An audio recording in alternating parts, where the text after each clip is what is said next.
While we watch the clock tick ever closer to the annals of destiny, we see Leo, Brika, Crash, and Pippin as they face their turn at the hand of fate, seeking counsel with those who have been there before and preparing for what comes next. This week on WeTogether, Weighed, Measured, and Found Wanting.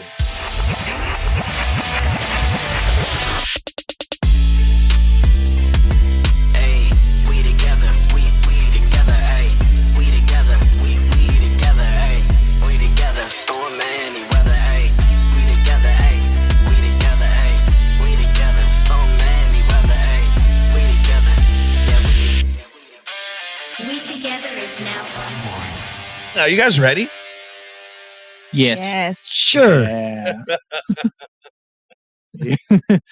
And we have voted to not act out what happens over the night, correct?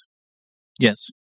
We can assume that all of you would keep to yourselves what you went through that night. Looking at you, Crash. Keep to yourselves what you went through that night and how you woke up and the state of which you woke up. And we'll let the wonderful audience of WeTogether guess or posit what they think these people could have possibly been doing. Just remember, one of those guys did the Pixie Rock Pixie Rock. Yeah, Quick. Yeah, he did Quick. So quick. With that being said, I want to bring us in on the stark contrast, as I am often known to do here, of the burn pit in the morning. Once rowdy, rambunctious, loud, wild declarations of freedom. Now a solemn, quiet, empty, kind of dirty dive bar. It's pretty big, so it's like not a dive size, but they're trying to go for the most dive-looking big bar that you could possibly have. As you guys take in this ambiance, two of you are sitting at the bar. Brika, Crash. You have just woken up, come downstairs. You realize both Leo and Pippin were not where you all passed out, or even in the places you thought they passed out. Go ahead, fam. But hey, maybe they just went for a walk. So you sit at the bar. Gloria, annoyed that she's up and having to deal with customers this early, asking you if you take your coffee synth black or synth creamed. And Pippin and Leo walk in the front door, fresh from your correctly assumed walk. As you all gather around the bar, again, asked by Gloria, synth blacked, a synth creamed, sliding the cups onto the table. You guys all kind of stand around each other. You have that tension, but it's not bad tension. It's not what has been happening for the last 5 days or yesterday. Something's coming. And each of you individually may have at one point felt scared by that fact. Some of you running, some of you standing, some of you stealing, some of you passing out, not to say names. This feels different. For the first time, as you guys kind of take the corner of the bar, it feels like you're going through something together. As you guys collect, get your cups of hot coffee. By the way, finger for anyone who didn't take coffee. I'm going to have a glass of milk. I knew you were going to say that. As soon as cream was involved. One. Actually, could I have a glass of milk with just one shot of coffee, please? Okay. So now you have your milk. Your coffeed milk. Oh, excuse me, Gloria. Good morning, by the way. You look wonderful. Can I have some OJ on the rocks, please? You think we have ice? Well, you don't have ice? What kind of fancy place do you think this is? To be fair, you just asked if Rika wanted her milk cold. Yeah, I can synthesize cold milk, but water? Frozen water? What do you think, we're rich? It's a fair point. Okay, here's a thought, right? Synth OJ with Synth OJ frozen cubes in the Synth OJ. All right, now he's thinking. Crash's jaw drops. Now he's thinking. This kid. Wow, that's so smart. I mean, I just assumed if you can freeze things synthesized, you can freeze the thing itself, Crash holds up a high five.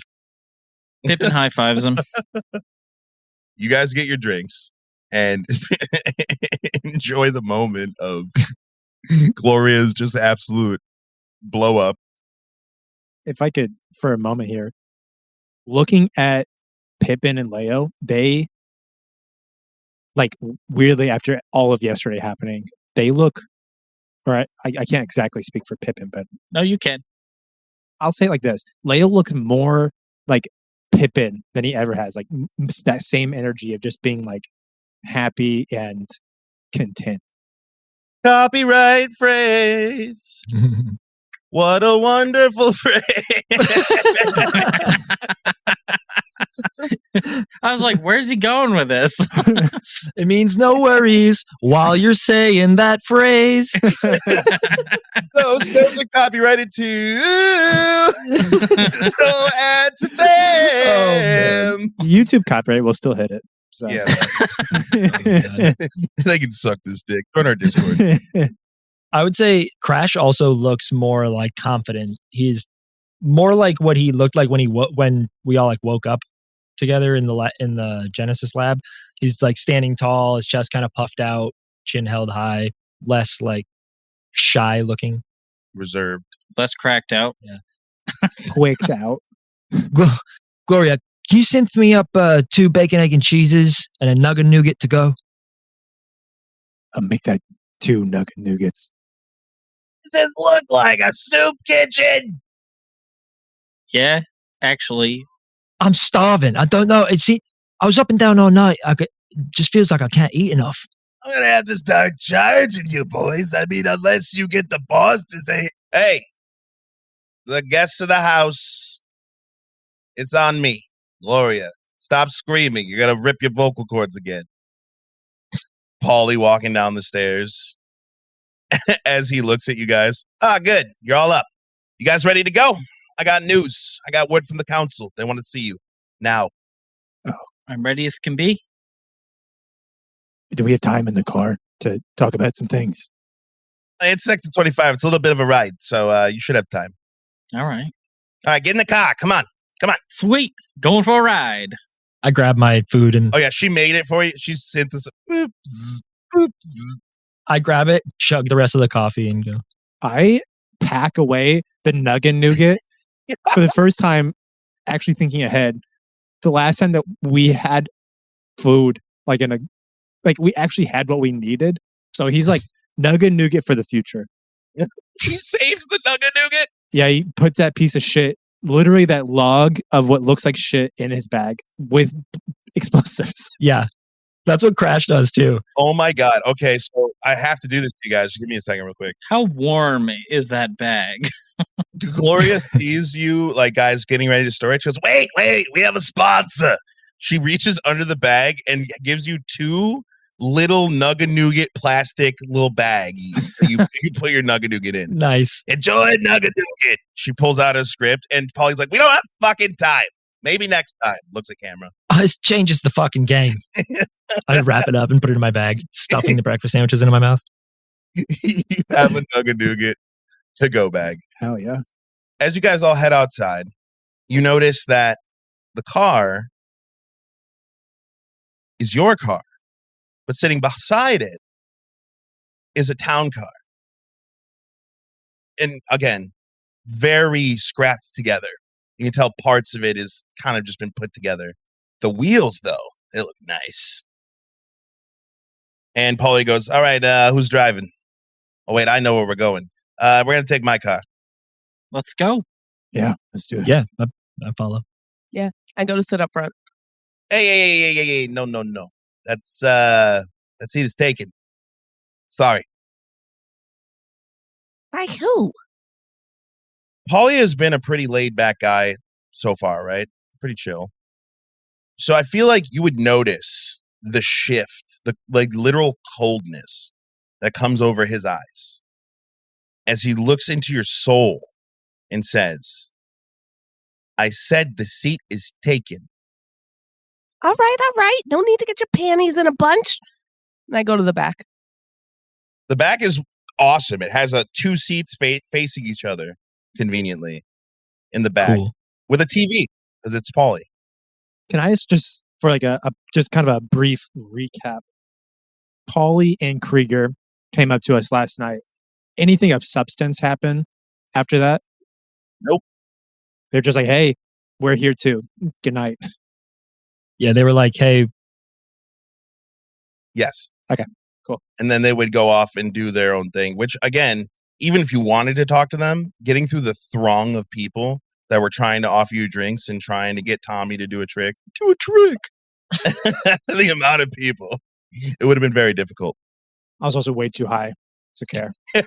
As you guys all get into the back of the car, you guys close the door, tinted windows, the silence, and you hear the car start driving. There's a little divider between the back and the front, and you get the feeling that this is Paulie's mobile meeting place. I had, I believe from Troy, 3 temporary hit points. Do those go away after the long rest? For sure. Just wanted to double check on that. That is a good double check. I just want to know the status of my executables that I started downloading last night. Oh, yeah. Yeah, you did do that, didn't you? They are downloaded. You still don't know what they do because you have to look into them. I figured. I just wanted to make sure that they were there. Brika, how far away is Sector 25? Far. 2 sectors over is like a 2-hour drive, 2.5-hour drive. It seems like we're going to be in the car for a long while. Why? He pulls out a notepad. He's like, agenda. Brika rolls her eyes. Like it's almost like an audible roll of the eye. Oh, Aren't you like, I like point at your tablet. Aren't you like the one who like does math about liters of blood or some shit? Yeah. But, you're just so old school. A notebook? A notebook? Oh, that's okay. That's on me. That's on me. Everything else is fine. He shows you like this whole ass like 2 or 3 pages of like questions and shit that he wants to know from the council. But first things first, I am not from here, and there's a lot of baseline shit that I don't understand or know. Like who the fuck are Blackstone tellers? Like that whole thing. I don't know anything about that. If it would be faster, I can tell you. You can just repeat it. Yeah. So Blackstone is basically the agency of the free agency that deals with like militant security, gun running, weapons, all that kind of bad shit. Tellers, also a branch of the free agency, real estate, a lot of like construction, a lot of your old timey mafia style bowler cap. Oh, I found it. Goods smuggling. Okay, so who is the free agency then? Okay, I love how Shell's just like, bro. Free agency is the government that is ruled by the 5 agencies of the free agency. Who are the other 3 agencies then? That one's for Brika. Because she's got the list up now. Okay, cool. Rock and roll. Yeah. So wait. So you said Blackstone already, and what else? Teller. And Teller. Oh, Leo. Okay. So there's the Rose Agency. That's like espionage, like the spies kind of thing. We have Wiseman, which is like all the guilds, infrastructure, stuff like that. And then the ghost agency. So that's community services. Air quotes. With air quotes, yes. Didn't Krieger say something about being ghosts? Like when we first met him, he said he was a ghost. I think he actually also called us ghosts. Maybe it's unrelated. To be honest, Sashel does not remember that. And also, Brika would not even. I wouldn't have even clocked that. Who cares? Okay, well, I mean, he could be a ghost. He could be in the ghost agency. Who knows? Who knows? Okay. We're in a great place, me and you. On that note, I fucked up. I fucked up last night. Oh, I have a feeling this isn't going to lead to anywhere good. What did you do? Well, this is kind of an apology. Oh, fuck. After what I said to Magnus about the stone and mortal peril, kind of put you in a bad place there, and I'm really sorry about that. Oh, when he tried to kill me? You know, we've already died a few times, at least almost, so. Yeah, you could be nonchalant if you want, but it still stands. I am sorry, and I deeply regret it. So take it or leave it. Apology appreciated and accepted. We're okay. Well, you told Magnus about the stone, so I assume it's okay for us to talk to the outfit or about it. No. I have so many questions for my father. Don't mention the stone to him. Why not? Because if he had been working with Yor in the past, he knows about the stone already. But he doesn't know where it is. So we should just kind of keep quiet on that. That's fair. But to be fair, we also don't know where the stone is. He doesn't know that. Okay. Just hold that close to chest for right now. Okay. He pulls out a quill and marks off a couple things. Wait, what? We don't know where the stone is? What stone are we talking about? I thought... Yeah. No, I kind of forgot to fill you in on some things, I guess. Oh. Oh, yeah, shit. Oh, yeah. So, yeah, the stone that was in my forehead is apparently no longer there. Okay. That's a good thing, right? Okay. Would you rather know where it is or not? Yeah, I think it's a good thing for us. Probably not for the rest of the world, maybe. Yeah, because at least when Brika had it, but now it's who the fuck has it? Yeah, Crash. Magnus was really interested in the stone. We couldn't really make it just appear in her head. So I kind of told him that she needed to be in mortal peril for it to show up. And, well, you can probably guess what happened then. Which I will say was purely hypothetical. We have no idea if that's how it works. Yeah, it seems, at least from what Magnus is guessing, it's no longer with Brika. So he don't know where he is either. No, and I'm positive it won't come back to bite us in the ass. Probably. So, are you? Anyways, Crash has a quick flashback. He's he's actively checking things off of his list as he goes down it, including the apology. Crash, sorry for slapping you. Yesterday. Yeah, that was still yesterday. Second, you're magic, and we got to talk about that at some point. Third, the get thing in the factory with the fucking sport bikes, that will come back to bite us in the ass if we don't deal with it. And I'd just rather get ahead of that kind of thing. You know what I mean? Oh, I second that. Yeah. Well, I think we need to talk to them because I think that me or V have some kind of history with the big one, the big boy there. That was all fucked up when we got there. I don't know who the gift wrap woman is, but I definitely have history with her. I mean, so does Crash. Yeah. Well, I mean, I have history with the big boy. I want to make history. But I think V might have history with him too. I don't know what the deal is, but he might know something about the stone. And we definitely need to find V's lab. I can't really explain, but Crash, we all saw. I don't know if you know that. We were in that vision with you. When you were V. like when V remembered, And Krieger was there. Like, I don't know how to Oh, with the kids? put this in words. Yeah, we were. With the kids? Flashback. Instant flashback for you, Crash, of like the worst memory of your life that you need yeah, to go through. We were like the other agents, or maybe we were just viewing through their lens. no. That's not what I'm talking about, though.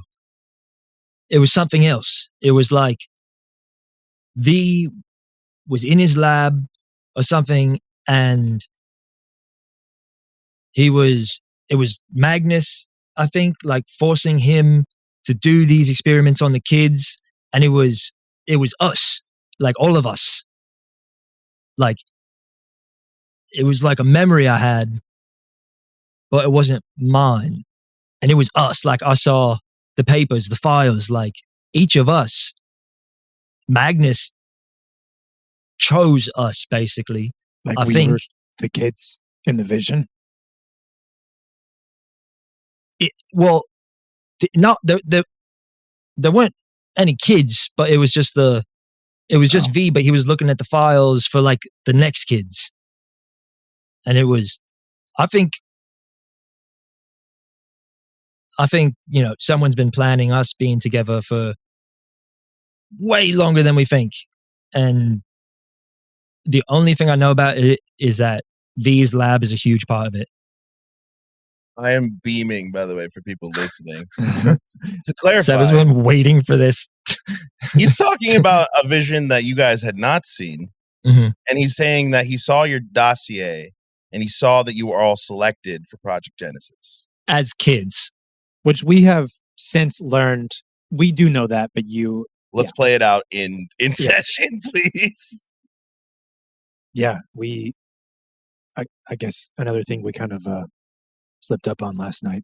We know that Magnus told us.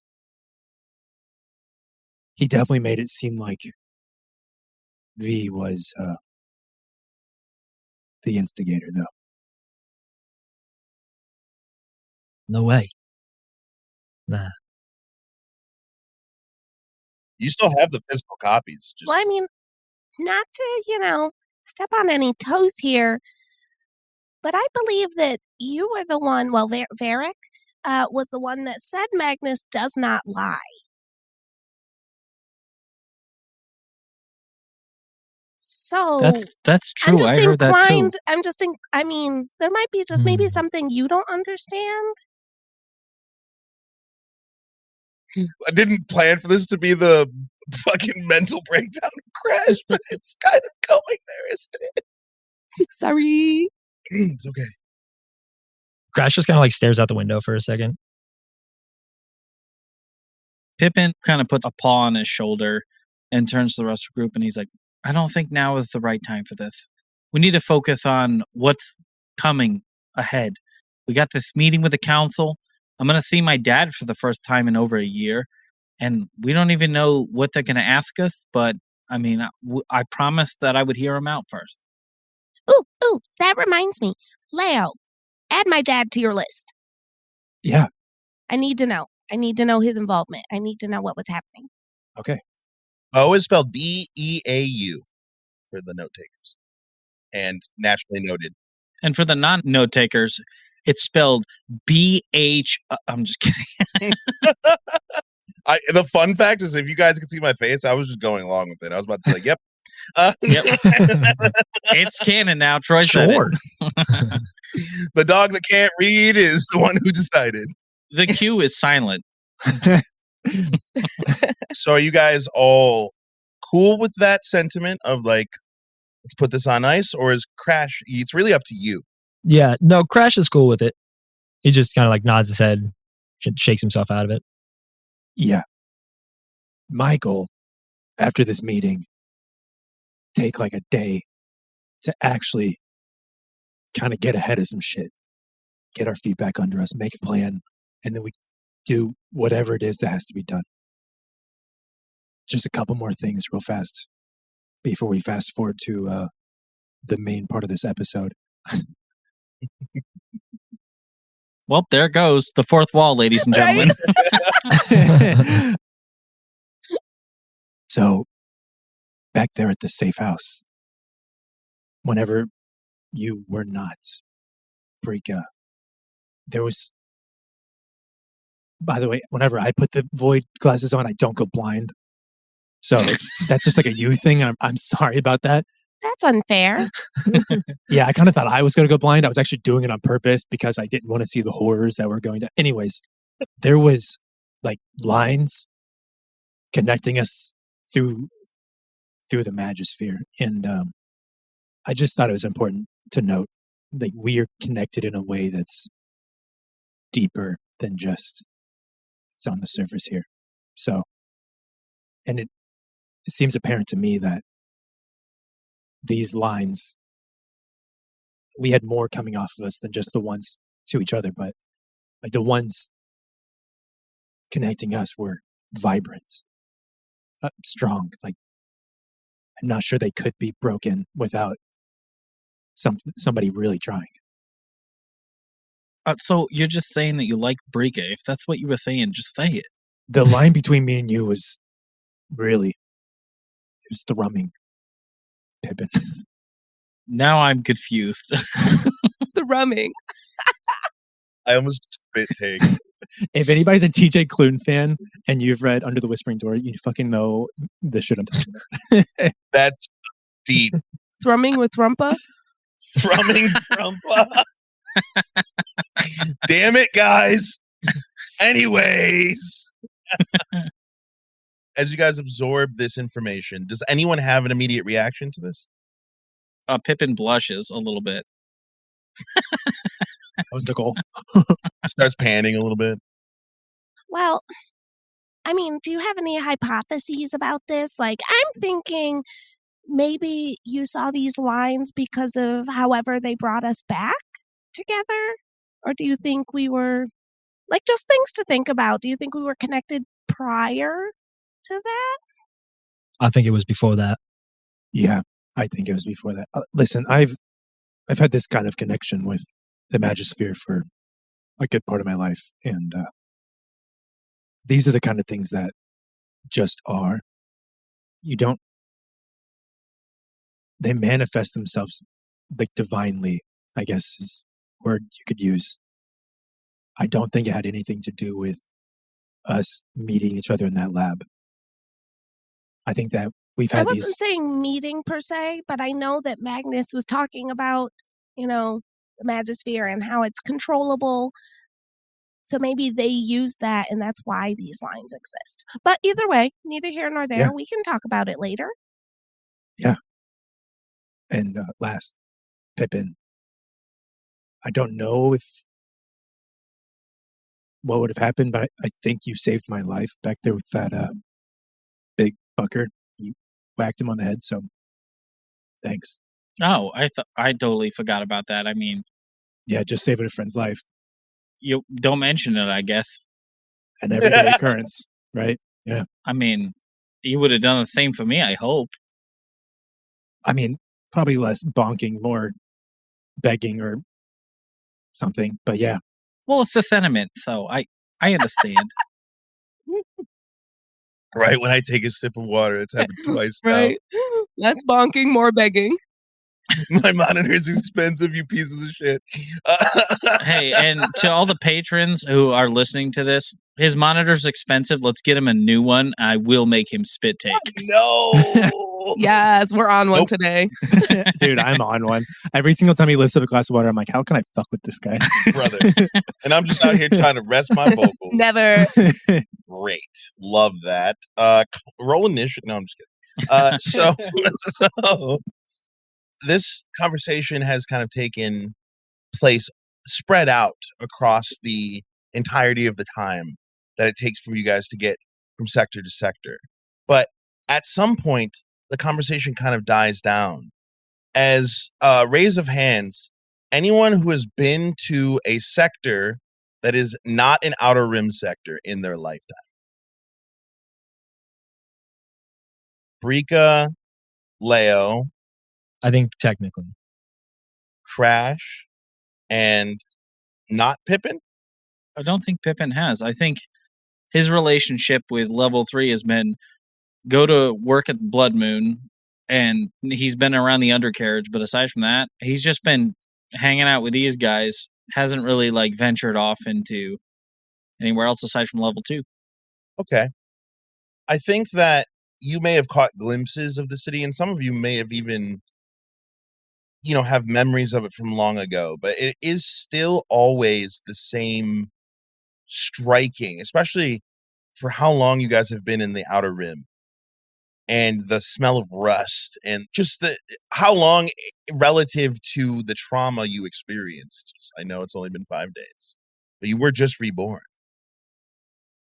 It's ingrained on you, the grit and the rust. But when you pass through your second gate leading into the next sector,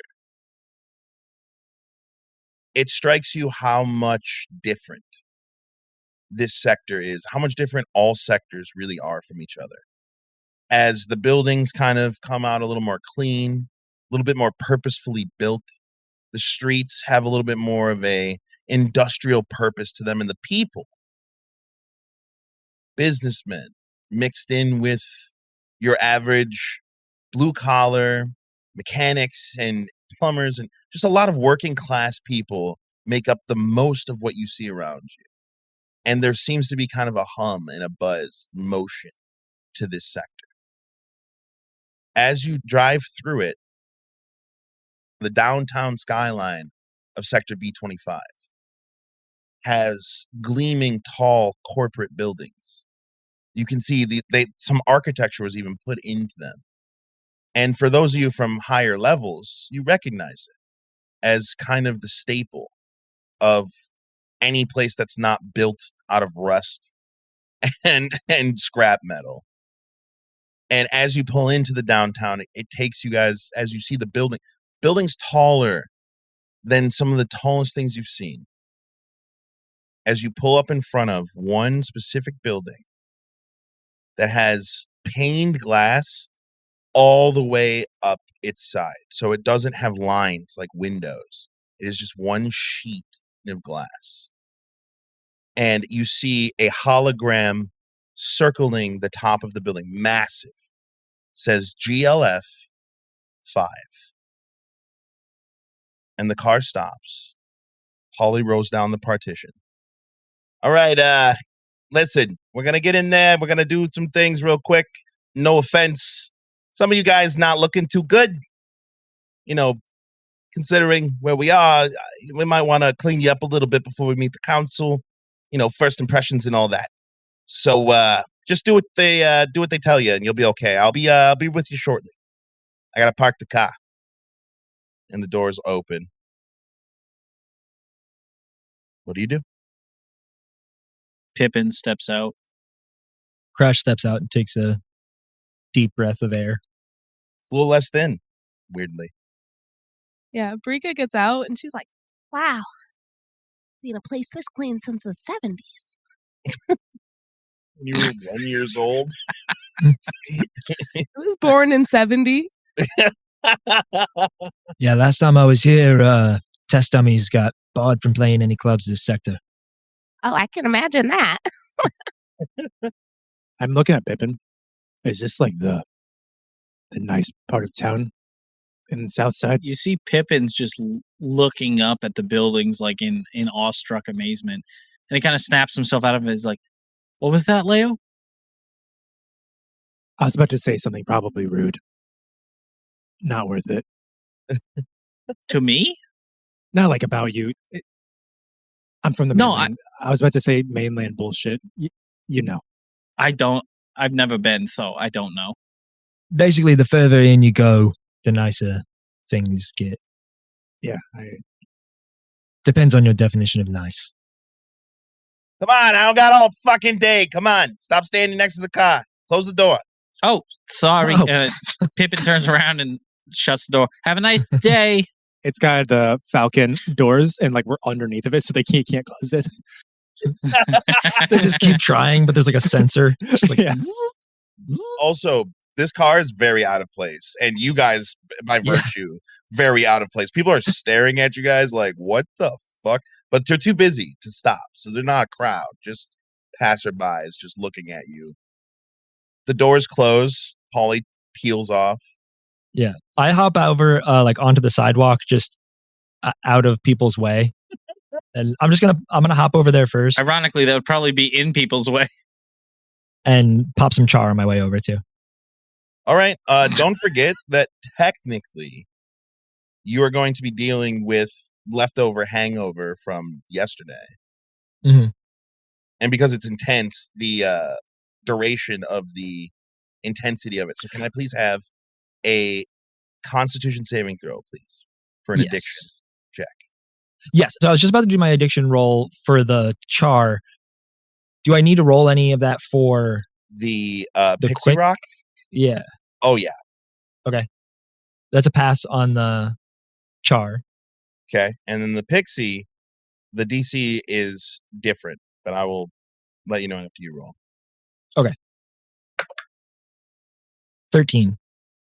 As you take the char, and you do feel a noticeable sluggishness to your movements as you are still taking that -3 penalty from the Pixie Rock. Mhm. The char smooths it out a little bit, and you kind of feel that spring in your step kind of get up a little bit as you head towards up the stairs.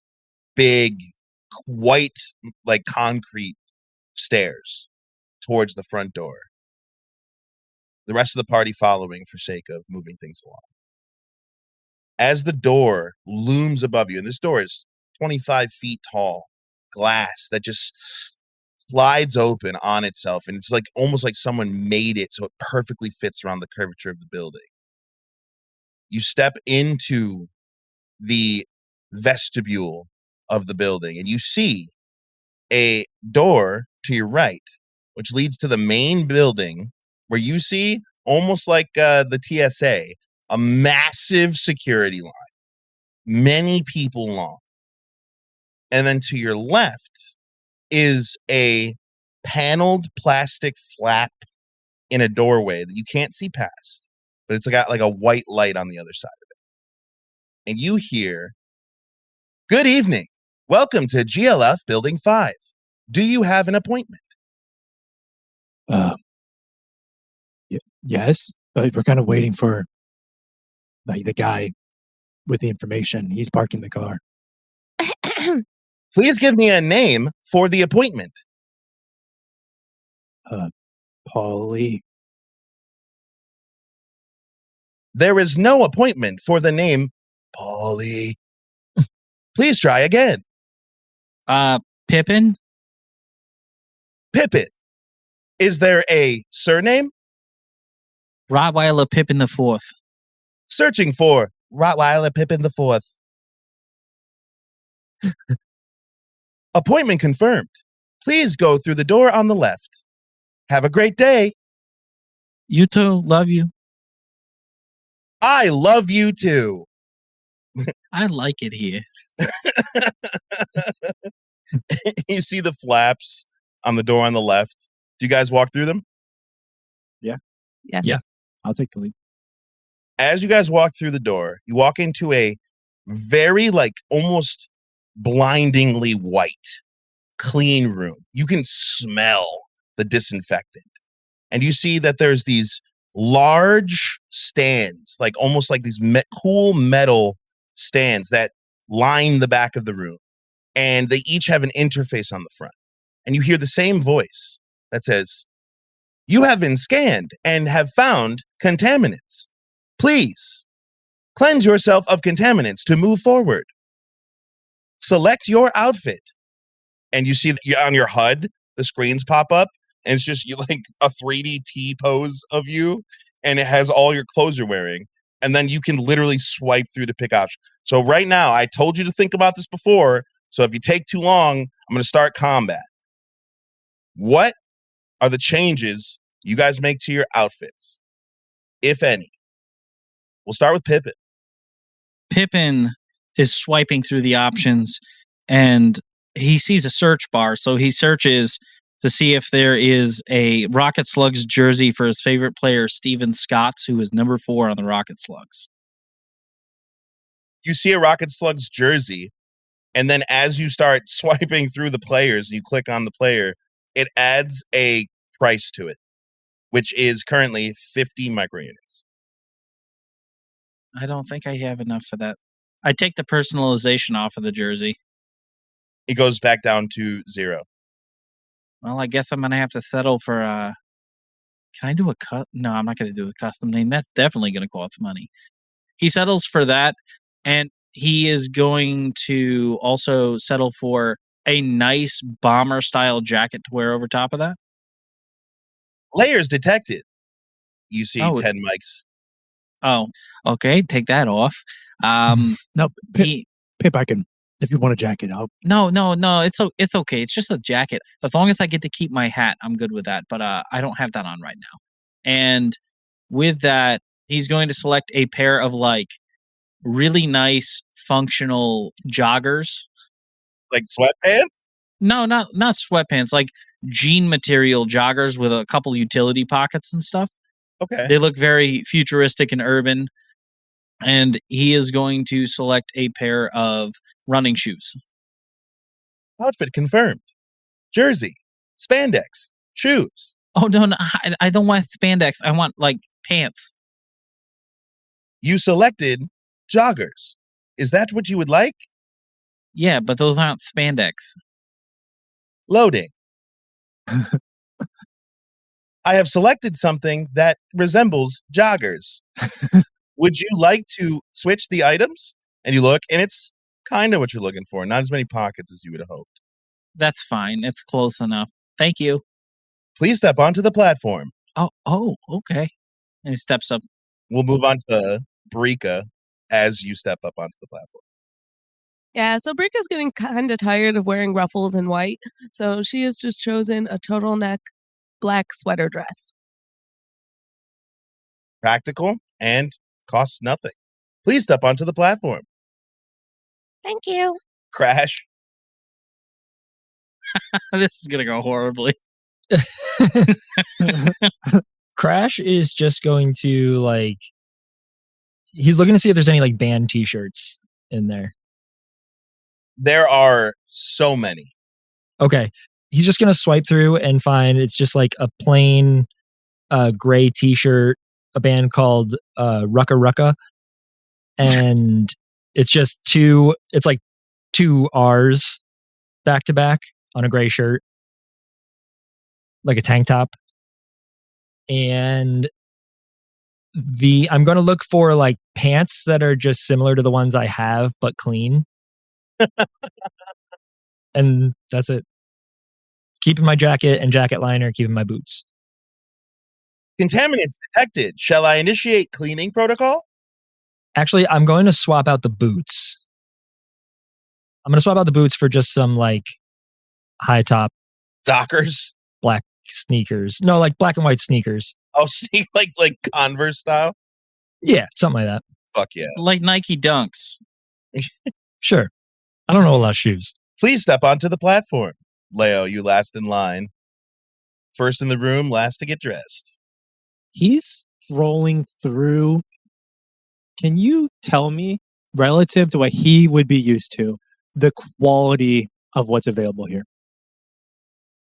It is all made out of the same synthetic material.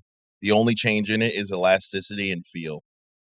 So he sees Crash looking for band t-shirts, and just out of curiosity, he looks for a Test Dummies t-shirt. Leo goes black turtleneck, jeans, fanny pack, gold chain. Can I just ask a quick question, Crash? I know they definitely had merch, but I just rolled to see the quality of it, and I will reveal that shortly. But would the Crash Test Dummies have like released it, or would it be an underground thing? So, first of all, the band's name is just the Test Dummies. Yeah. Your name is Crash. Yeah, it's just the Test Dummies. Yeah. And they had merch, but it was only like sold at shows. Nice. It was only ever used to like have a reason for after the show people to come talk to them. Perfect. There is 100%, Somebody like scanned this in and they're bootleg selling it. 100% of Test Dummies shirt. I'm actually what I've got on. If it could just be like cleaned, that'd be great. Can I just like get this T-shirt like on the side? Asking for a T-shirt to go. A side order of T-shirt. Protocol. This is not a charity. No, it was okay. So I've been watching them. What happens when they step onto this pedestal to like their old clothes? I was curious too. I need everyone to roll me a Constitution saving throw. Including me? I mean, if you haven't stepped up on it yet, no. But for the sake of speed, we're gonna speed roll through this. You're not gonna believe me. 7. I'm also curious about this because Crash is going to be pissed if he loses the shitty torn up shirt that he had on. Did you say Constitution? Yes. God damn you with this bullshit. 14. 14. All right, Pippin, what'd you get? I rolled a nat 20, but This actually would make perfect sense. So, Brika and Crash, you are much more muted, but Brika, you're gonna have to give me the most. You're like almost like you 100% failed. Giggling laugh as the beam passes over you. It feels like you're being tickled 1,000 times. Like it is the most tickly beam you've ever experienced. And Crash, you can join in also because you are also being tickled to a lesser degree. Oh, what the fuck? What the Stop! Ow. What the? Stop it! Stop! Pippin, it just feels like you're getting scritches. what's going on with you guys? You guys are, this feels nice. I can never get that spot behind my ear. I regret to inform you, your clothes that you did replace are replaced. Like you do not have them still. Crash takes a moment of silence for his one T-shirt. Yeah, nope. I'm good. Thank you. Contaminants detected. Decontamination protocol? If you don't destroy anything that I own, yes. If you do not replace it, I will not destroy it. Yeah. You step on and roll me a Constitution saving throw. Okay. He's going to like it if he fails or succeeds. So. This is great because all three of us are now just standing there already done being like tickled and we're just all staring at Leo. I imagine one of you has just got the gate up, just fucking recording that. I'm not positive I can giggle in this cadence, this timbre. That is Just start hooing. So Leo, oh my Well, God. First of all, those are both great. But also Leo could be one of those people that when he starts laughing, sounds like a completely different person. They exist. That's true. roll the 2 for a total of, everybody, say it with me now. 4 for the first roll of the day. 4. Oh, man. So, what does Leo being tickled sound like? This very productive moment. So he steps up there, and what is they're getting their clothing replaced? What's happening to me? You guys ever seen laser removal on metal, where they clean metal things with lasers? Yeah, sounds like it sounds like that, and as the light passes over you, feels like that, and all it's doing is removing the contaminants from your clothes. You see his feathers do something you've never seen before. They don't just puff out, they stand out. So he's twice the size, and you're seeing the individual feathers right now. It's stupid looking. He's when somebody's trying to hold in a sneeze, they look like they're dying inside. He looks like that as he's trying to hold back what's about to happen here. Well, with a 4, you fail.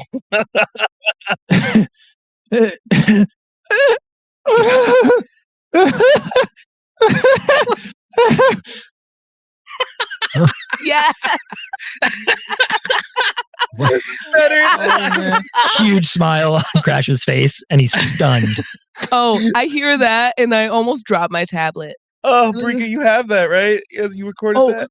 Oh, most definitely. I'm going to screenshot this and put it everywhere.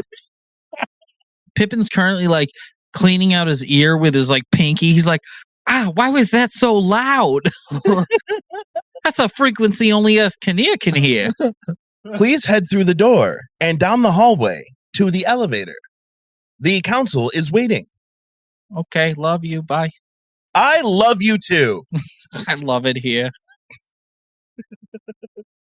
When Crash sees Leo wearing the test dummy shirt, I didn't get it.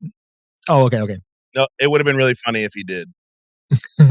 I was just going to say that the Rucka Rucka, the band Crash is wearing, is the band that they were playing with the night that they got banned from playing this sector. Fitting. That makes him just like smirk to himself a little bit like, And if he saw like Leo scrolling and looking at a test dummies t-shirt, that would have like made him chuckle too. oh, if you saw it, it's the Toss Domies. And it doesn't look anything like that picture. It's the Wish version. That's awesome. Love that. Love that. But we lost out on that. As you hear the doors open, leading you to the supposed hallway. Don't fucking say a word. And he takes the lead. What's happening? I said nothing. And I follow right behind him. Pippin leans over to Crash and goes, "A word." Fist bump. Yeah. We walk in. While we're walking, Brika is like rewatching the video in slow motion.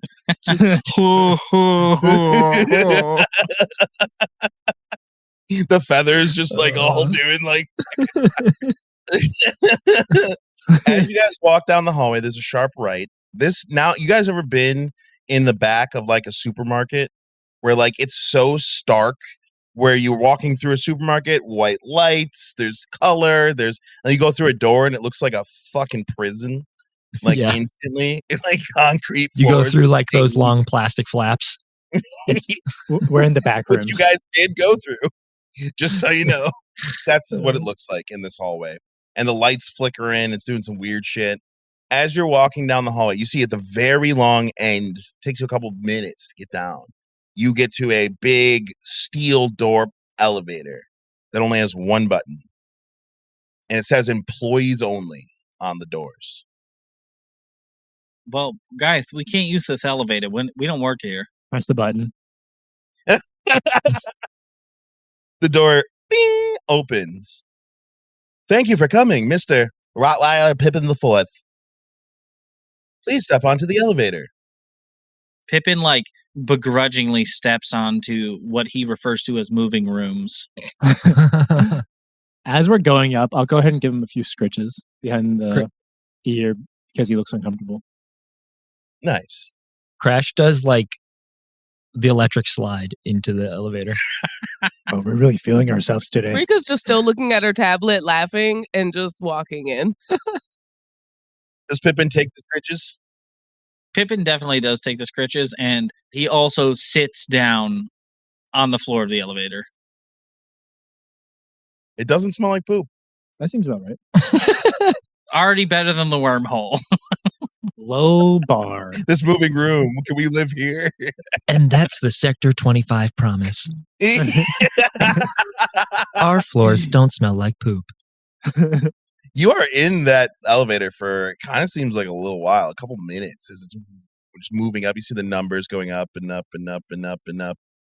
And you hear, bing! You have now arrived at top floor. Shh. The doors open. And you see at the end, a small hallway, another door that says employees only. Pippin's the first one off the elevator. But now you're trapped between the elevator that says employees only and the door that says employees only. What are you going to do? Well, apparently I'm an employee because they named me, so I didn't even know I worked here. Hey, you also got a free uniform. I should have gotten a full trash chicken uniform. Crash is going to start walking down the hallway. Yeah. Looking at everything in the hallway, if there's anything. No. It's fucking Blank hallway. Then he's just looking around. I open the door. As you guys get through this door, it leads you into like we have musicians in the room. When you walk into a treated room, that like muffle that comes over your like noise that just sucks out all that other sound. And you see a massive bench sitting many feet above you. So you have to look up, and these lights, and it's a very dark room, except for these bright lights that are kind of shine down on the spot on the floor that you walk up, and I guess this is where they want you to stand because it's the only thing that makes sense. And you hear shuffling, and then lights shine onto the bench, and you recognize from your past, some of you from your backstory, some of you from recent memory, the insignias that you see as these lights go on. The first one, you've had it on a business card this entire time. And next to it, a name you recognize. Guy Patch Duval. As you see the Hattesy man smoking on his pipe evermore. Next to him, an empty seat. But you see the name, Dr. Clark McGillicuddy. Next, no name, just says Union. And you see a man wearing a Union outfit. Very pressed, very tight, very neat. Next to him, a woman, gray hair, wearing all red leather, has a hat kind of tipped over her face, graying hair kind of pulled back, and you see a free agency badge on her chest. Another name you don't recognize, but you see the man sitting behind it wearing a very sharply pressed suit, looking very well put together as he looks down like he's supposed to be on that bench. And he's judging not just you, it's not disdain. You can tell he's really trying to judge character as he's looking upon you. And you all hear footsteps coming from the darkness. We didn't recognize the name, but what is it? Max Falloway. Aside from Doctor, was there any faction next to Clark's name? It's a symbol for a company. I guess you would know because you lived with him while he worked there. Life Source. It's an oxygen treatment company. Same for the last one, the Max. Was there a... It's going to be a GLF emblem. Okay. Gold, blue, black. As the footsteps start ringing out into the room, from the shadows, a wiry, thin human man who has like a sickly appearance to him. And for those of you seeing him for the first time, the graying hair, the kind of thick frame glasses upon his face, it looks like, classic tired human man getting up there in age. But for one of you, it's a stark contrast to the bubbling, full of life, excitable nerd that is your adopted father. As Clark walks into the light, looking at the group, but specifically looking at you, Pippin, as he has a look on his face that's not, my son is back after all this time. It's not, I'm so glad you're okay. It's almost a acceptance. Like it's a hypothesis he had come to that he is now getting confirmed. And he just looks sad as he says, I'm so glad you're okay, Pip. Pippin kind of looks down at the floor for what seems like a long time, but it's really just a couple seconds. I put my hand on Pippin's back. When Pippin feels that, he looks back up and he goes, I'm starting to think that okay is subjective these days. I can understand that. He looks at the rest of the group, avoiding eye contact with one of you. These are the ones, huh?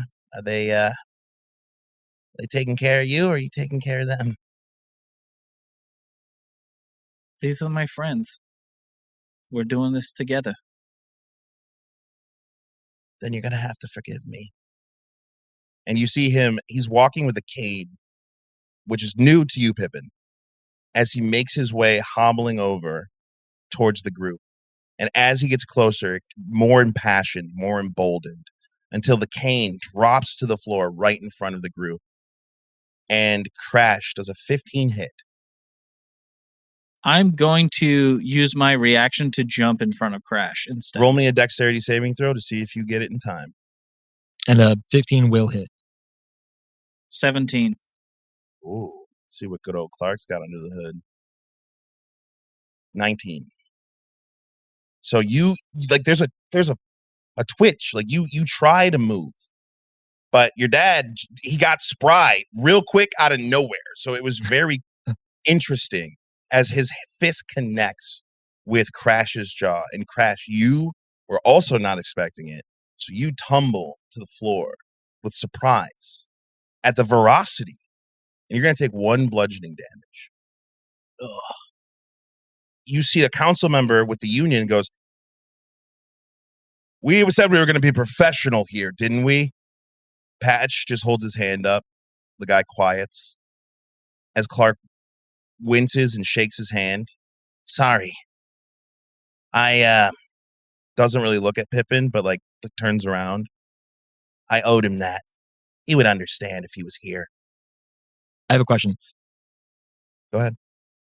So, after waking up and taking the substance G, you said that I was feeling, it wasn't feeling like a fight over who I was anymore, like between Crash and Varric. I just felt like myself as Yes. like both almost. So, Yes. do I have any memory or like reason to know exactly why I was owed that? So we have a charisma saving throw, do we not? Nice. After that punch, even though Clark's not looking at Pippin currently, Pippin does that thing that dogs do where they're almost about to snarl. Like the lip is like starting to curl up a little bit. You can tell he's not happy about what just happened. I'm picking Crash up. It's a 23. Ooh, baby. Oh, and I just rolled for the universe. You're not going to get it. A fucking natural 20. Ooh. Cool. So, with that being said, the entire time Clark was walking towards you, he was aging and de-aging. That little film over your eyes kind of, and normally it comes with a searing pain, but you don't feel that pain this time. You just see the image start to shift. And then when he hits you, you remember this is not the first time that he has. And for a second, you see him standing over you going, "My son will not be a part of your experiments." And then it flashes back to him being old, picking up his cane, as he doesn't even look at Pippin, and he says, "Grow up, Pip," and walks to the bench and takes a seat. As Pippin snarls or like kind of starts to get upset, I'm going to put my hand on him again after Leo helps me up. It's all right, Pip. He's right. He owes me way more than that. No.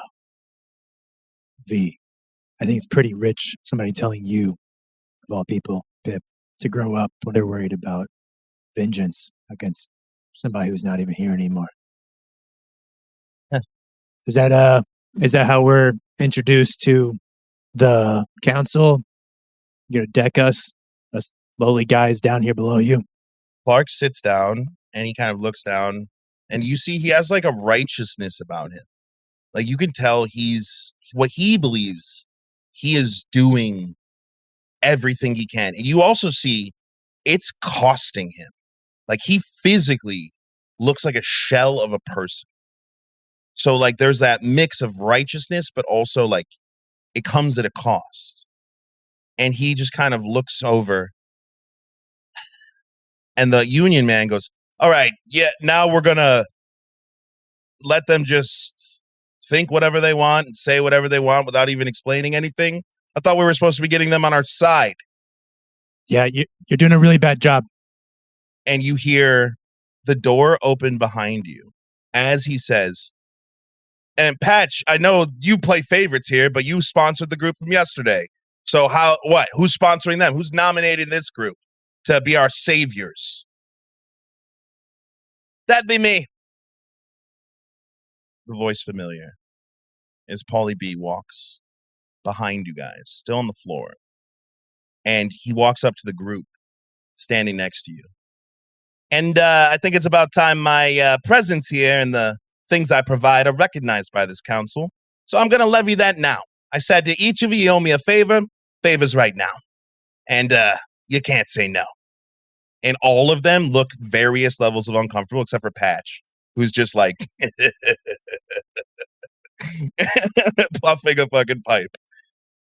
The union, are we just going to let him come in here and just start making rules? The free agency women, I think it's time we vote. Nomination stands.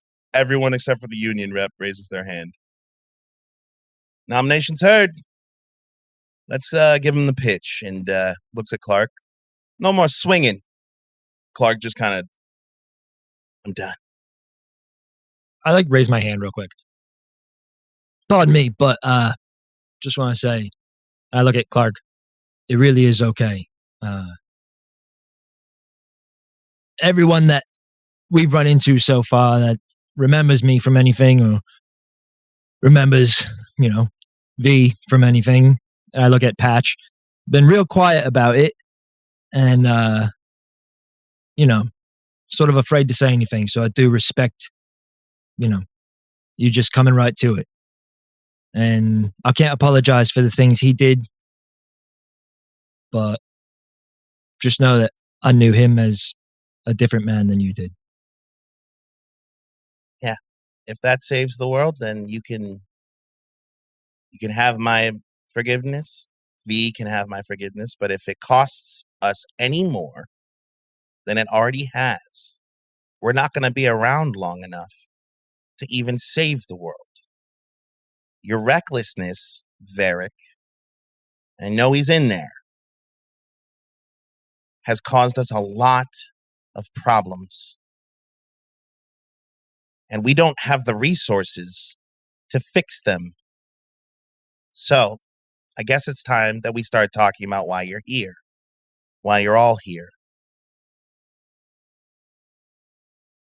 We know that we've given you quite a bit of information through Krieger about Project Genesis and the outfit.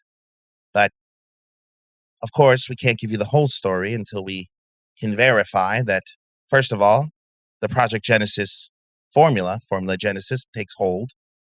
And two, that you weren't under the control of Dr. Yor, a direct opposition to this council. I know that Magnus has been in touch because he always is. I don't have to guess. And I'm sure he's given you some pitch. But know that every member of this council is here in opposition of Magnus and what he stands for, because we know his way will only end in the death of every person in Iris Luna, potentially the entire world. I imagine you have questions, and since we don't have a whole lot of time here, we'll start quickly. Things you need to get off your chest now. Questions that are burning in your minds. Let's be pragmatic here.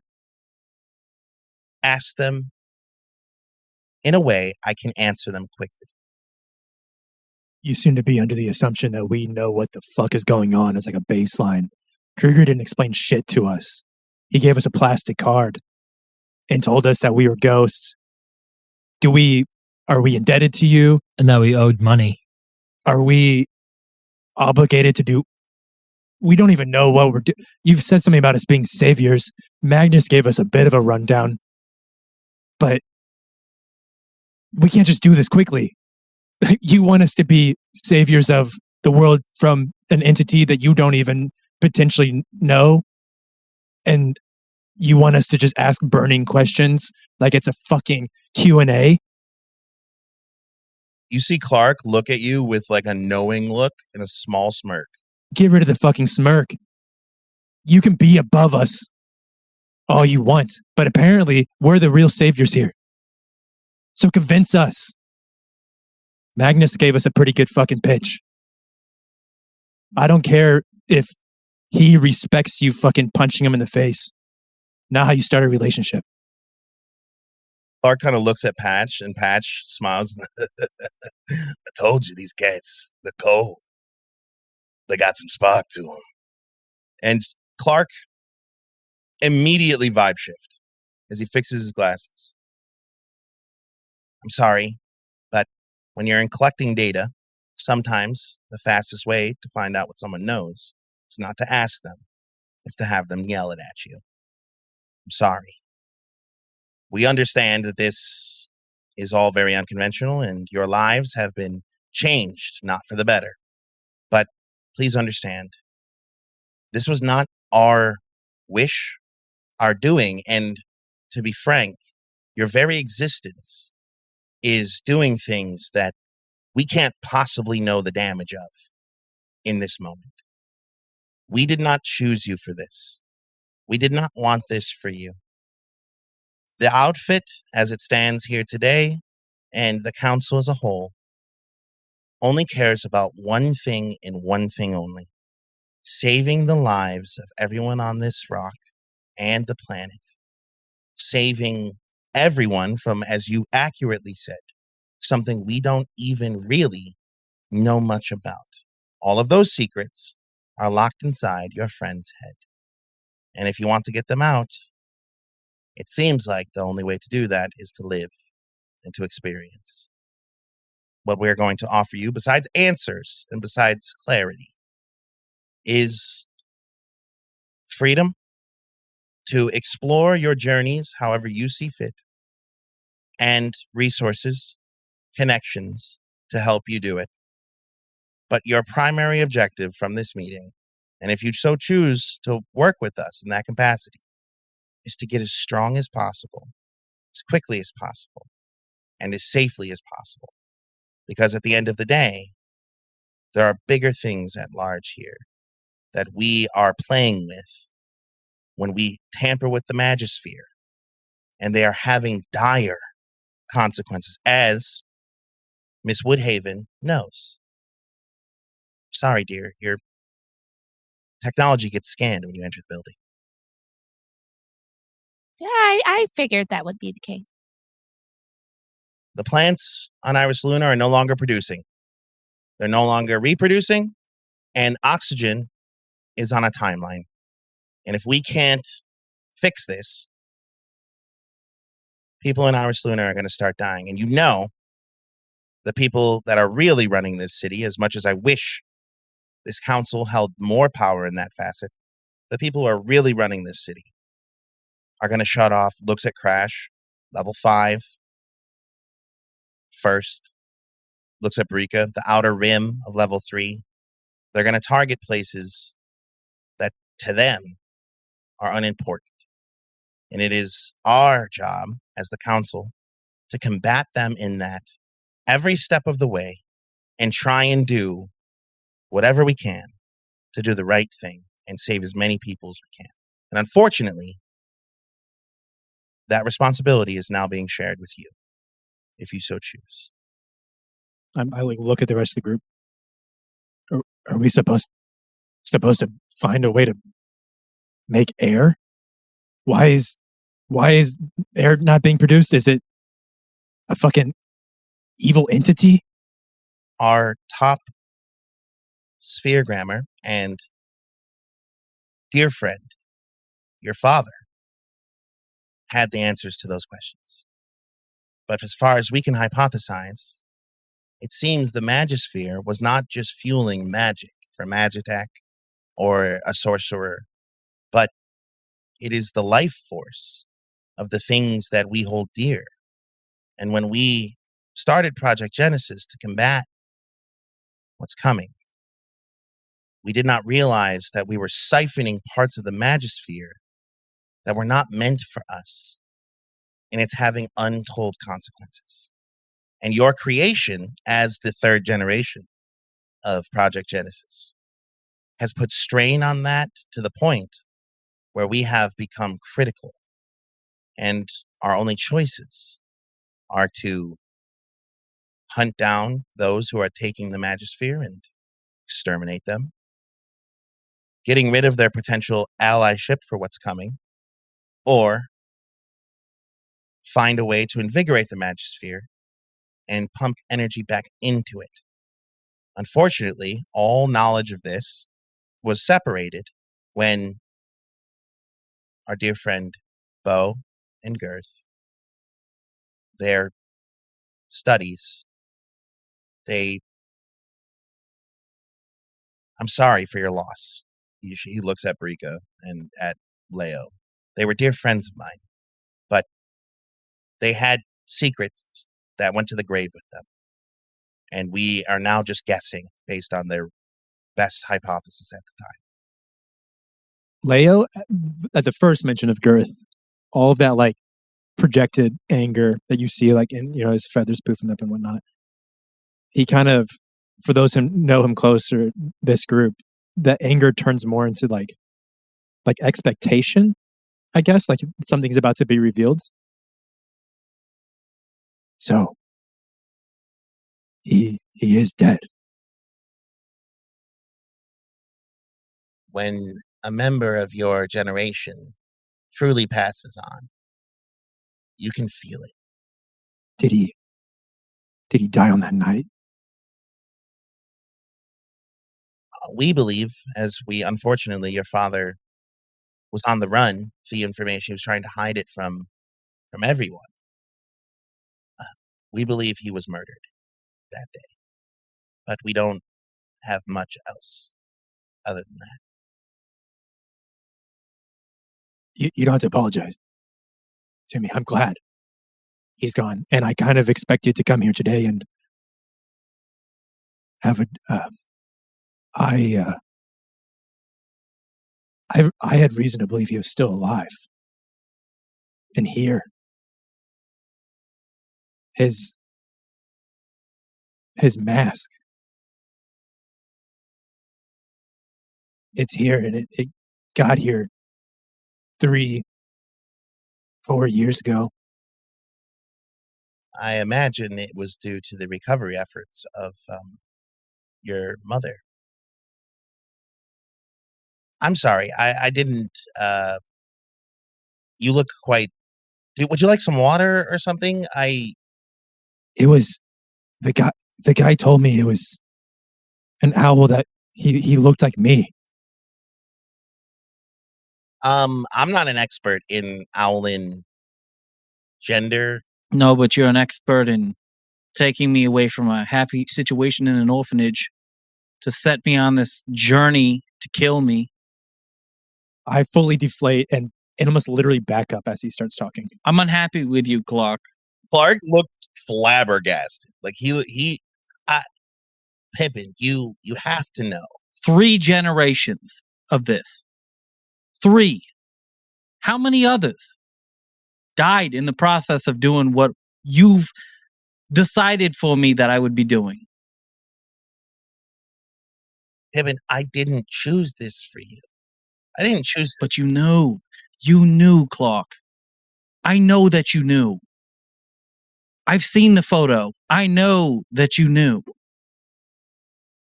The union guys just like uncomfortable, like, hey, what's with this family matter? Hey, shut up and piss off right now.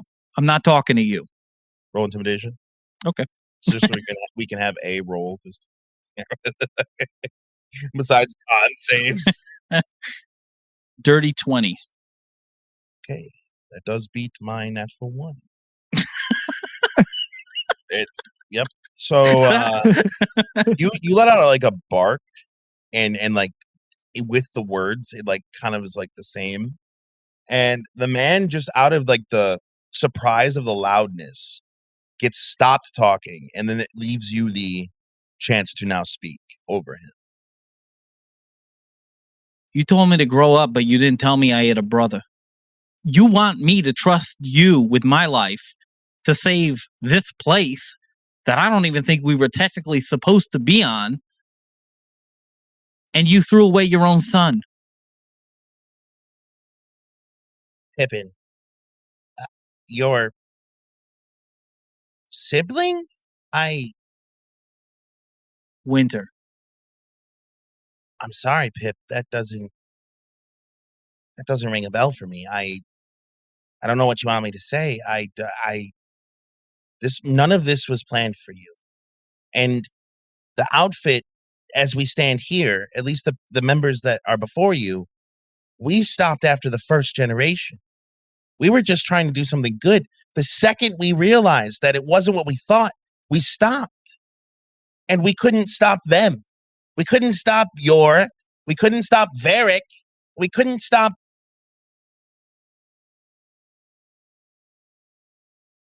Rucker.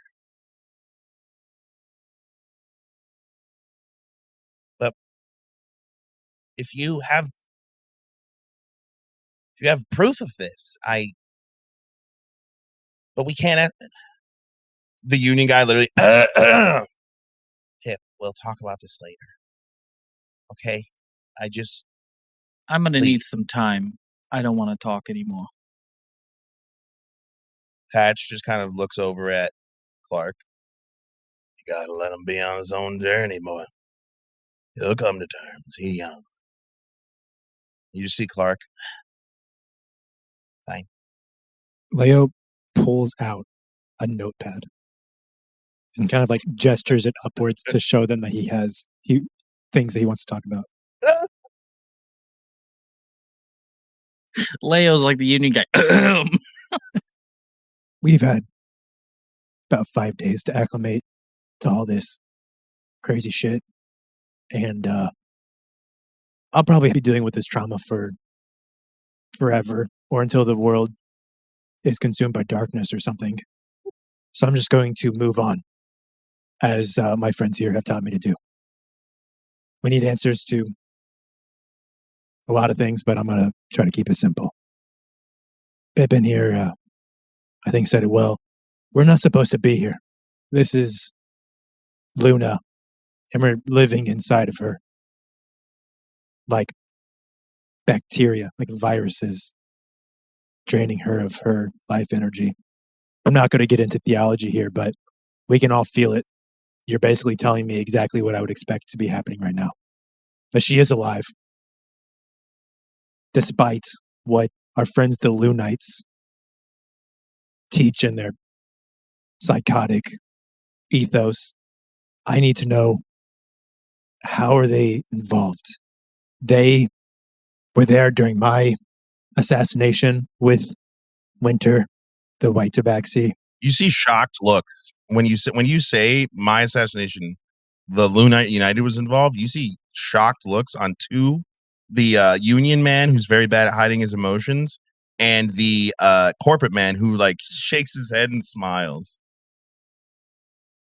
Nocturbo's mask was there. We all know what came of Girth and his attachment to the Lunites. So, anyways, tell me what you know about their involvement in this. Honestly, it is kind of we knew Lunite United was working with Magnus. They're working with Magnus. I don't know much more than that.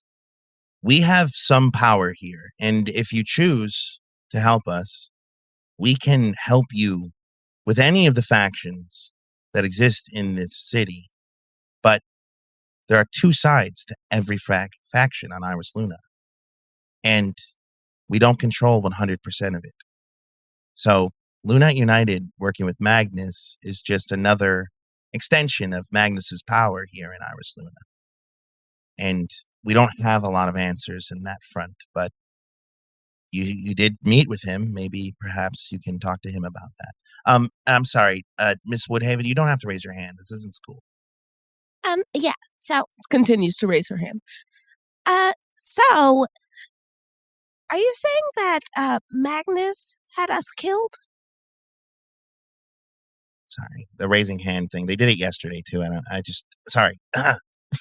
We don't think, as far as from our knowledge, Magnus and Yor had a falling out, and Varric and Yor were working together for some time. And as far as we know, Yor is the one responsible for points at the group. Magnus has given up on at least the true form of the Genesis formula, but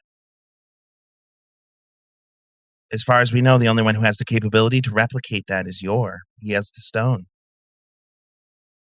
Wait, you talking about Substance G? That is a crude representation of the Genesis formula. It's a synthetic form, and it's killing people.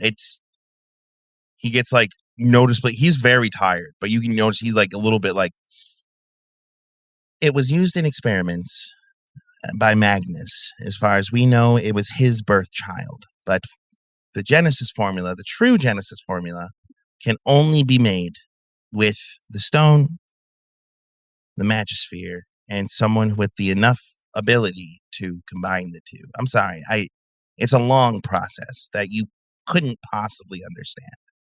But Substance G is not what you think it is, and you should not indulge. Right. What's the deal with the stone, then? It's an artifact that, unfortunately, we lost a great deal of knowledge about when, and if you don't know this, I hate to be the bearer of bad news, but it seems like that's what I'm doing for the last 2 days. When Magnus did have someone brutally murdered, it is confirmed by this council that Bo was tragically murdered and all of his research confiscated by Magnus Thorn. Looking over at Brika, what's how you looking? Should I roll for a straight face? I mean, if you're trying to keep one, that's a deception. Yeah, I'm trying to keep one. Can I actually preemptively? I meant to say this before, like when we walked in. Can I have popped a keen observation? Sure. A sensor goes off the second you do. Please avoid using magic in here. It's to help me take in everything that's being said. He looks at Patch. Patch looks at him just like, I got it. It works. Can I get an insight on Clark when he says that Magnus killed Bo? Sure, if you want. What was your deception there, Brika? 13. 9. So, Brika, you are keeping it together, but can I just ask, the emotion you're feeling, is it sadness, anger? Rage. Unadulterated rage is hidden behind my eyes. If you'll allow me a little piece of Brika lore, and you can back this up. But ever since you were a kid, it's been this way. You can be sobbing, you could be the saddest person in the world, and your eyes would never shed a tear. But in that closet, that rage, that hatred that you can't forget, even though Brika doesn't remember the moment, it's imprinted on you. So a single tear drops down your face as you keep your same old Brika face while looking back at Clark. And he just looking at you, just insight check. What was that? 19. 19. Genuinely, obviously caring for your feelings in this moment. It's almost like he has to tell you to get so you know, but he is truly sad. He is the one that has to tell you. And you can tell that he cared for your dad a decent amount. And the stone. Who has it now? Well, by the virtue that all of you are standing in front of me, Yor must be in possession of it, and God knows what he's done to it. Have you seen or heard about anything with Yor since we woke up? Well, we have the footage from the night you all escaped. They were watching because of our operative, Eve, who, as we understand it, has joined Magnus in his side. So we know that he was there, and we know that he has some form of power that we've never seen before. But all I can tell you is the stone was our supplementary source of power to tie together the vessel and the magisphere so that it did not strain the magisphere to a point where some members have gone insane and some have lost their humanity altogether. The stone's the only way to succeed in a connection. Rika just sends a quick text like, should we tell them? Please, opens his gate. Don't message. It seems very disingenuous, and we can see everything you say. So what are you debating on telling us? Well, if I told you, then I wouldn't have to ask. Now would I? It's not up to us. My mother didn't know I had one, to be perfectly honest with you, but kind of seems like I'm wrong. She's here. Flowloglide has been a thorn in this council's side for 10 years now. 20 almost. I'm going to make some assumptions here. At one point, you're going to want that dealt with. We have been avoiding violence up until now, but she had her, what do they call them now? The Night's Watch? Yeah. They've been quite keen on violence. But we've avoided it so far. And we know how much Girth cared for her. And as a friend,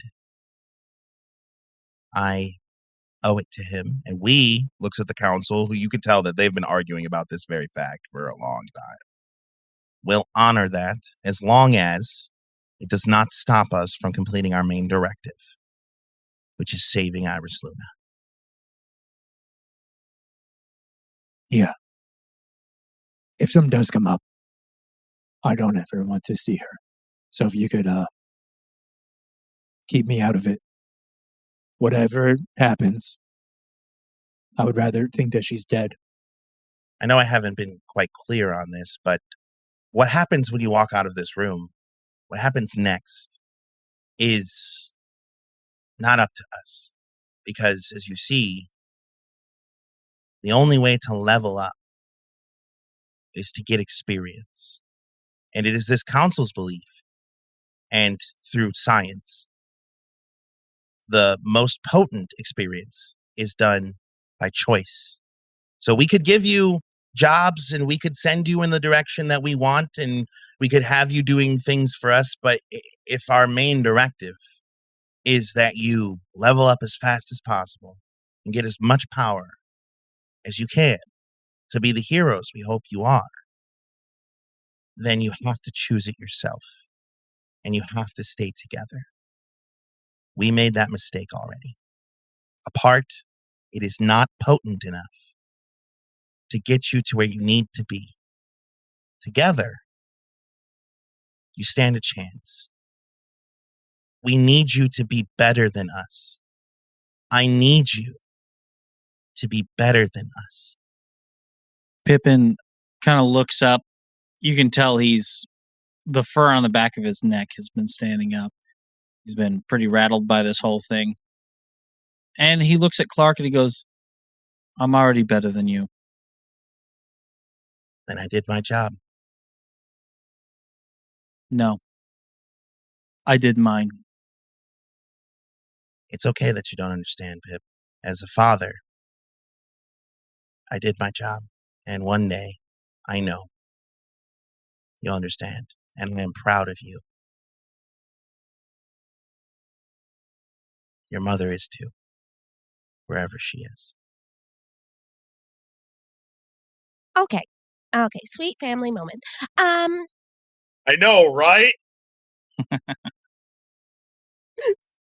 So, pragmatically speaking, you want us to get stronger, yes? He nods. And you said you would provide resources to do so. How do those resources compare to what Magnus could give us? That is very, very pragmatic, especially coming from you. He stands up and he looks at the council. Can we agree that they are our best option moving forward, and I can proceed with the transfer? Everyone around, the union guy being the last, raises their hand and says, aye. And you see Patch stand up, and he looks at Clark. I'm going to do my best to make sure you're still standing, but are you sure you want to maybe one at a time take some rest? Clark holds his hand up. We all have our burdens to bury, Patch. He walks down to the group. He walks right up to Brika. He cracks his neck. All right. We are going to give you a gift in hopes that it will help you understand how much we understand about your condition. And for that, Brika, I need you to kill me. What?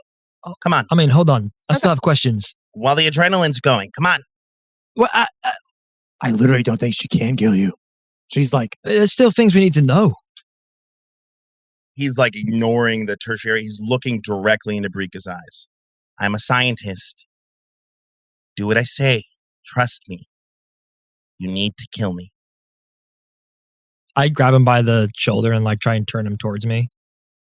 He's like holds his hand up, and you see his younger self doing this too. And you know from somewhere, once Clark sets his mind to something, there's not a member in the outfit that you would rather not go against. And even though it's a frail old hand, it still feels like that youth behind it. It causes you to pause. I just want to know what Pip is looking or doing right now. Because that's who I'm looking at.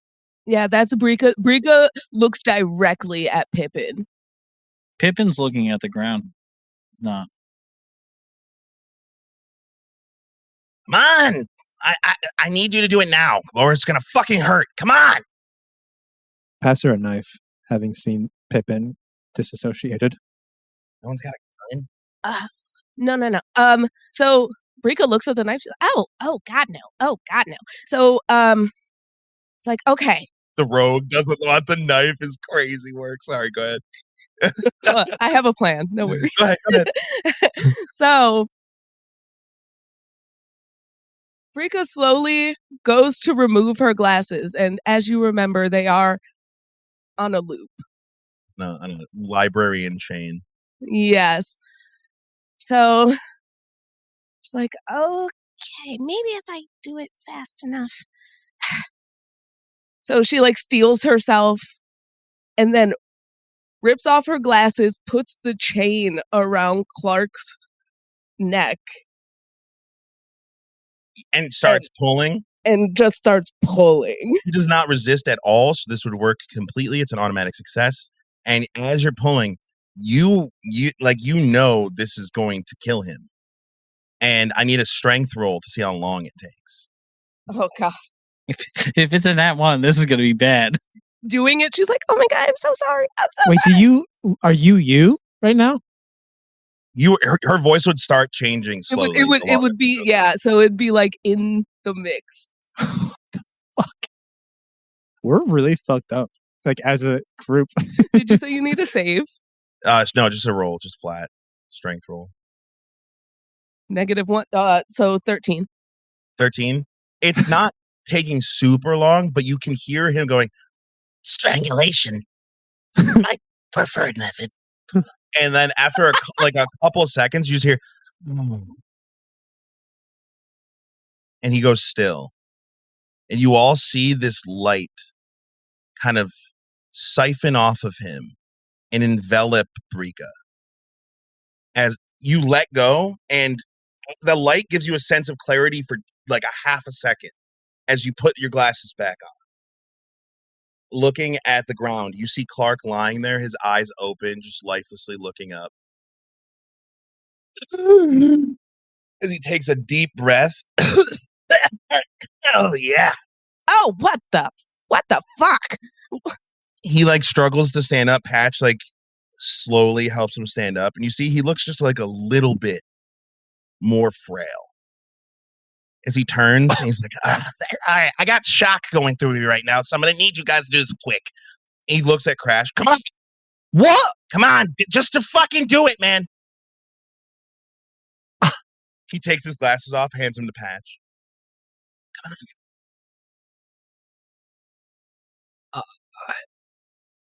on. I can't. I'm like looking at everyone in the room. I'm going to go stand up next to Crash, put my arm or my hand on his arm. No. He said no. So I'm looking at the ground Yep. still. Yeah. Guys, believe me. Just do it. No. Crash's eyes are locked on Brika. I'm telling you.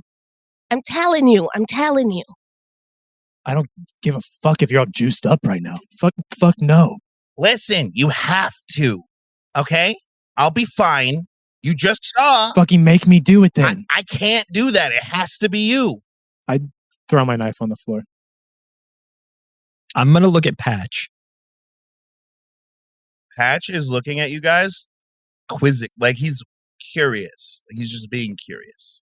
Crash is pretty much crying now. He's like holding it back, but there's tears streaming down his face. Pippin, let's figure out a way out of here. All we have to do is leave. Come on. Pippin, you have to be brave. Don't start your bullshit with him. For me, He's the bravest man I've ever met.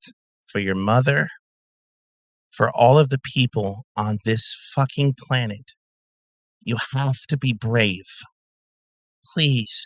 I punch him in the face. He falls very easily, and he goes to stand back up. And Pippin, you see standing behind him a glowing visage, watching. Tilts his head, lays on the ground, the golden retriever that you're used to seeing. And he nods. Little dog nod. As Clark just looks at you.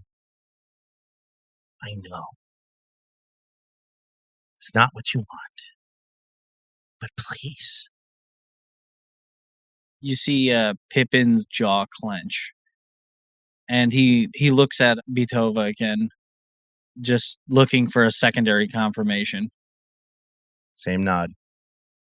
In that case, with all the pent-up rage that Pippin had inside of him, he takes his bat off his back, turns around, and is going to crack Clark square across the face as hard as he can. There is no resistance. He is letting you do it. You don't have to roll. It hits. What? So I'm like right there. Like I'm like I was about to like lean in and tell this guy off. Like I'm like almost face to face with him. What happens to his face? You hear, being that close, the hard crunch as you watch his orbital socket push into his face and his eyeball hang out of his socket as he falls to the ground, stiff as a board. Instantly recognize him as dead. So earlier, me and Pippin went on a walk and we had synth meat on a stick, I believe. Yeah. I throw up an aloe pellet of like a bunch of like chewed up meat into kind of the mess of things, and I just like fall down on my hands and knees, like facing the opposite direction, dry heaving.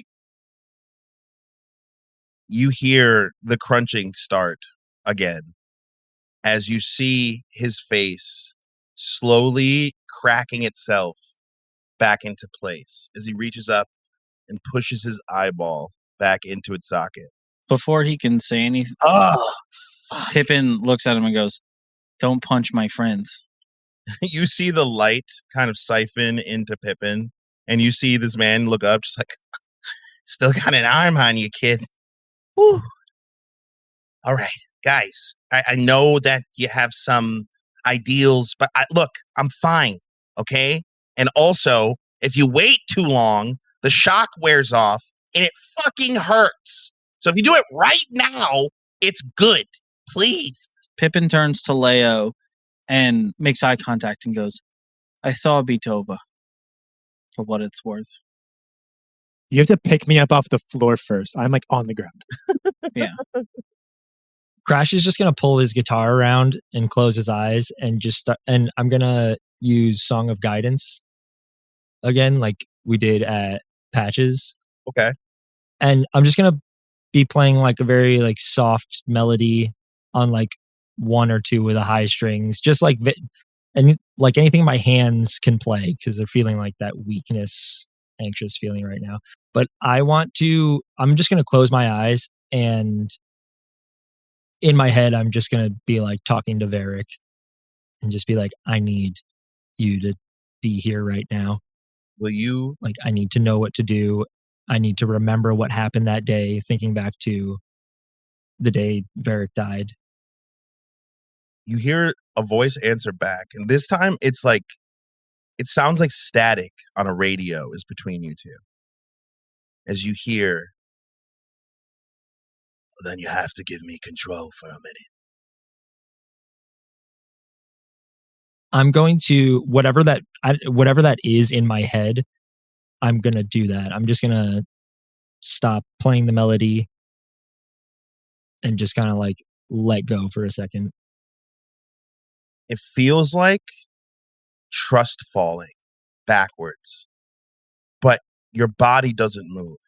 Just this feeling of your spirit as you are watching your body move from a dark black place all around you, just floating, watching. It reminds you almost the day you died, the same space, as you're watching in horror, as you pick up the knife, walk over to Clark, and stab him in the heart.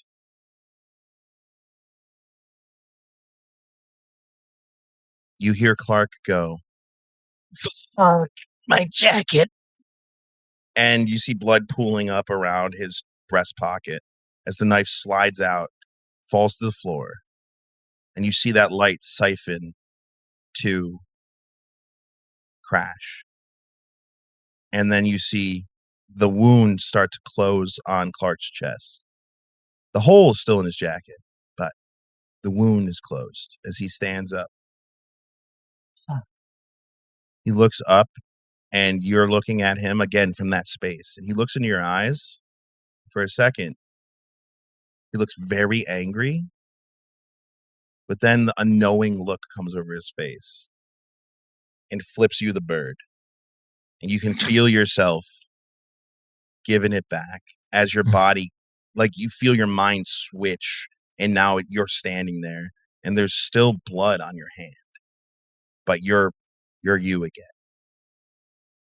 When I come back, I drop to my knees and I'm crying. And I start like laughing in the middle of it. You want to give us a... No. Okay. No. Come on. It will sound crazy if I try to probably do will. it. That's the point. Do it. No. It won't beat mine from earlier. It's an intense emotional moment, so we will allow exceptions. I think that while that was happening with Crash and Varric, that's whenever Pippin kind of comes over to me, kind of pulls me up and says what he says. I pick him up off his knees and I just kind of like wrap one arm around him, and I'm like holding his other arm, like with my hand, and I just go, "It's okay. I saw Beethoven. This is what we need to do." And at that point, I turned to see him flipping off Crash. Kind of nod my head. Pippin, he's crying. It's hard to tell whenever he's crying because much probably like Pippin, it's straight into the feathers, so it's like not obvious. It's like a soft cry. He's not like outwardly crying too much. Where is Clark like on the ground right now? He's trying to stand. Patch is helping him up. I put my foot on his chest and kick him back down. He falls. Patch moves out of the way. And I let him get back up and I kick him back down on the ground again. Clark just keeps like, "Do you want me to stay down here or do you want..." I punch him in the mouth. All right. So how long does it take until it hurts? I kick him in the face if he tries to talk. As soon as he says, like, you see a tooth fly out and rattle across the ground. You hear in the background, like, "I like that one."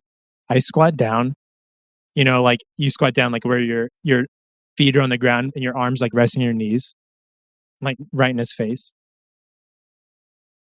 You're a pathetic little man. I know. You had nothing to do with your son. The man that he is, he's pulled that together on his own. Don't fucking take credit for it. He's just looking at you with like a little smile on his face. I bet when my dad was still around, you were his fucking bitch. I stab him in the throat. He gurgles. And you just see him laughing through the gurgling. I'll punch him in the face again. Jeez. And he just goes stiff. As you see the light leave him and go into Leo. I wipe the blood of the knife all over his jacket. You try to. But the second that you pick the knife up and hold it over, you feel this like insane sensation of just vertigo as like the ceiling and the floor just like fucking all coalesce for a second. And you're now standing a couple of feet away and you see Patch standing in between you smoking his pipe. And he's smiling and goes, "Hey, you don't need to understand. But you did what you came to do.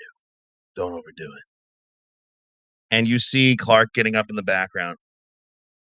And he holds his throat.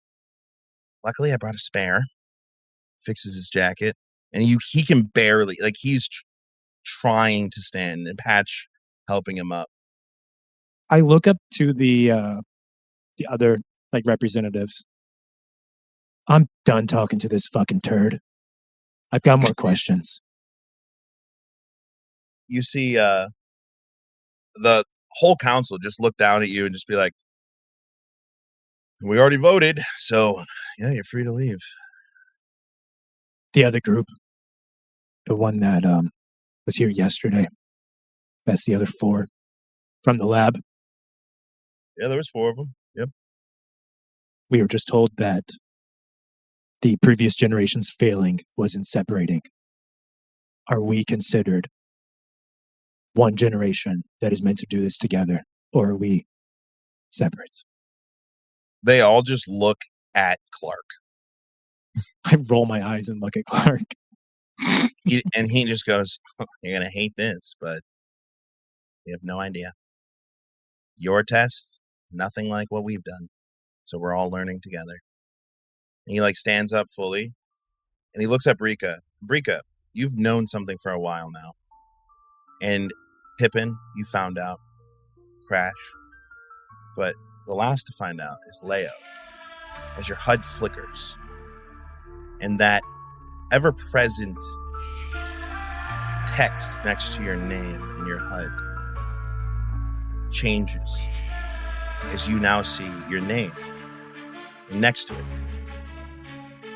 level 2. And that is where I'm going to end this session.